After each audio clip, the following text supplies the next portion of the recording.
Media మిత్రులకు, తెలుగు ప్రజలకు మీ మంగ్లీగా నేను ఒక్క విషయం చెప్పదలుచుకున్నాను. చట్టం ఎవరికి చుట్టం కాదు. తప్పు ఎవరు చేసినా శిక్షార్హులే.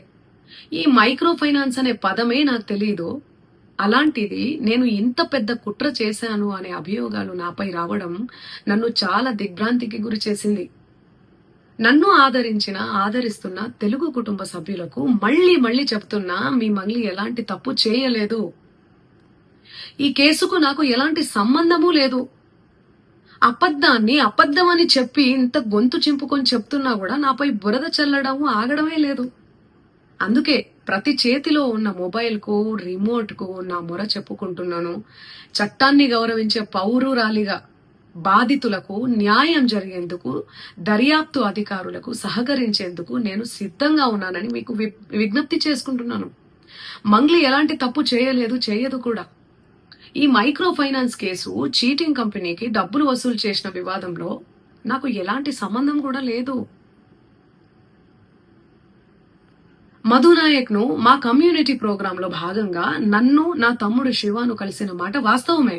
కానీ అతను చేసే వ్యాపార వ్యవహారాలు, అతని వ్యక్తిగత జీవితానికి సంబంధించినటువంటి సమాచారంపై నాకు ఎలాంటి అవగాహన లేదు. ఈ కేసు విషయం నా దృష్టికి వచ్చిన వెంటనే నేనే స్వయంగా వెళ్లి అడ్వకేట్ సుబ్బారావుతో పాటు రమావత్ మధుపై పోలీసులకు ఫిర్యాదు చేసిన. తప్పు చేసిన రమావత్ మధు అండ్ గ్యాంగ్ పై ఖచ్చితంగా చర్యలు తీసుకోవాల్సిందే. బాధితులకు న్యాయం చేయాల్సిందే.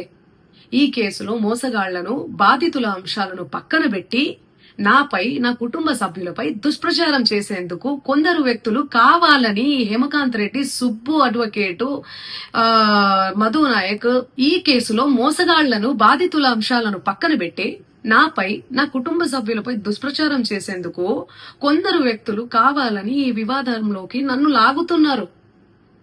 నిజానికి ఈ మైక్రో ఫైనాన్స్ అనే వ్యవహారంలో నష్టపోయింది బాధితులతో పాటు నేను కూడా ఒక బాధితురాలనే. వాళ్ళు అమాయకులు, డబ్బులు పోగొట్టుకున్నారు. నేను పేరుని నష్టపోయాను.